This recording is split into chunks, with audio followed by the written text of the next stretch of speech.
बहुत समय पहले द्वारका में भगवान श्री कृष्ण का राज चलता था। वे अपार वैभव और समृद्धि से घिरे हुए थे। चारों ओर सोने चांदी की चमक, रत्नों से जड़े महल और अपार धन दौलत थी।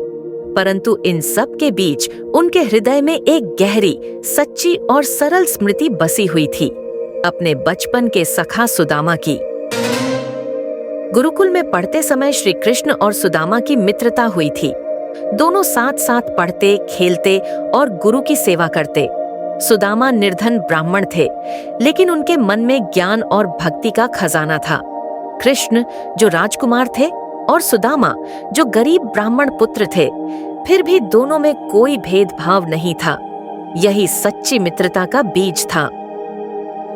गुरुकुल से शिक्षा पूर्ण होने के बाद समय बीतता गया।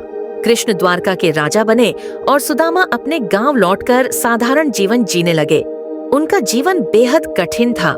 गरीबी इतनी थी कि कभी-कभी उनके घर में भोजन के लिए अनाज तक नहीं बचता। उनकी पत्नी बच्चों को भूखा देखकर बहुत दुखी होती थी।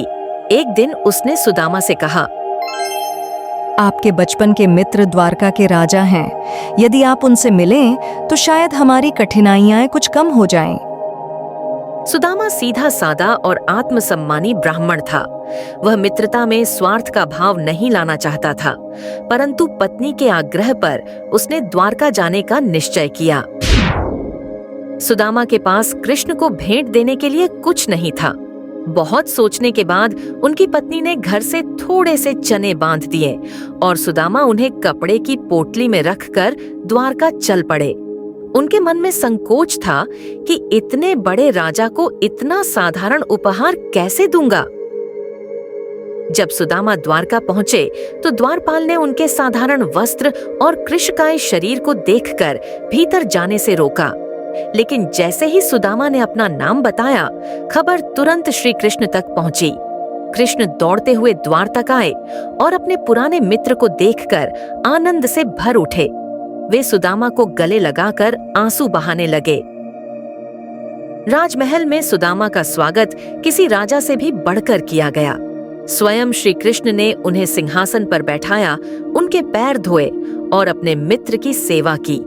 ये देखकर रानी रुक्मिणी और महल के लोग चकित रह गए कि भगवान समान राजा अपने निर्धन मित्र की सेवा कर रहे हैं। कृष्ण ने मुस्कुराते हुए कहा, सखा, तुम मेरे लिए क्या लाए हो? सुदामा लजाते हुए पोटली आगे बढ़ाने लगे। उनके मन में झिझक थी, पर कृष्ण ने प्रेम से पोटली छीन ली और उसमें से चिवड़े खाकर आनंदित हो उठे। अरे, यह तो मेरे लिए अमृत से भी बढ़कर है। कृष्ण का हृदय सच्चे प्रेम और भाव से भर गया। सुदामा कुछ भी मांगने नहीं आए थे, वे केवल अपने मित्र से मिलने आए थे। इसलिए जब लौटने का समय आया तो उन्होंने कृष्ण से कोई मदद नहीं मांगी। परंतु घर लौटकर उन्होंने देखा कि उनकी कुटिया अब भव्य महल में बदल गई है। चारों ओर सुख संपत्ति का सागर बह रहा था।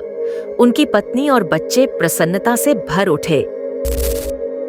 सुदामा और श्री कृष्ण की मित्रता हमें यह सिखाती है कि सच्ची दोस्ती में कभी स्वार्थ नहीं होना चाहिए। ये केवल निस्वार्थ प्रेम, आपसी विश्वास और भावनात्मक जुड़ाव पर आधारित होती है।